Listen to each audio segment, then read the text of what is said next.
Today we had a high-level debate on strategic communications in peacekeeping missions. This is the first time the United Nations Security Council holds a meeting specifically dedicated to this issue. Strategic communications are activities used by the UN peacekeeping missions to secure the political and public support that they need to implement their mandates and create a safe environment for peacekeepers.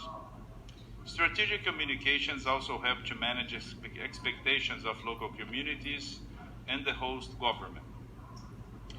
During the debate, today we heard the Secretary General's vision for the communications strategy of the UN. We also heard representatives from all Council members and several other countries, including countries that contribute troops and police to peacekeeping missions. We are also privileged to hear the Force Commander of the UN's largest mission about his experience on the ground, MONUSCO's Force Commander. And I am glad to say that the Security Council has approved the presidential statement proposed by Brazil on strategic communications. I'd like to point out that it's the first document approved by the Council on this issue. It requests the Secretary General to provide a general review of strategic communications across United Nations peacekeeping operations, to identify existing gaps, and propose measures to address them. Thank you very much. Minister, can I ask you a question about your president yesterday talked about a possible oil deal or buying diesel from Russia. I was wondering if you could expand on that. Like when and how much are you looking to buy, and if you have any pushback from any allies? Look, Russia is a strategic partner of Brazil.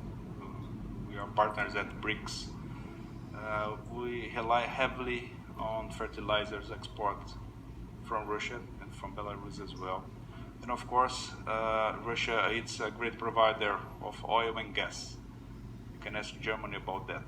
You can ask Europe about that. So Brazil, we are in short supply of diesel. I think the whole world. I think we have refinery problems. It's not a question of having oil, but you have some refinery gap that made the stocks of diesel oil short around the world. So of course we have to make sure that we have enough diesel to the Brazilian agribusiness and of course for Brazilian drivers. So that's why we were looking, for the safe and the very reliable suppliers of diesel. Russia is one of them. And have you had any pushback from any Western countries? I think so. I think if you have Europe, if you have Germany, the buying, if you have a recently wave from Canada, from the Siemens turbines for Nord Stream gas, I think we were on the same page. And how much are you looking to buy from Russia? Well, as much as we can.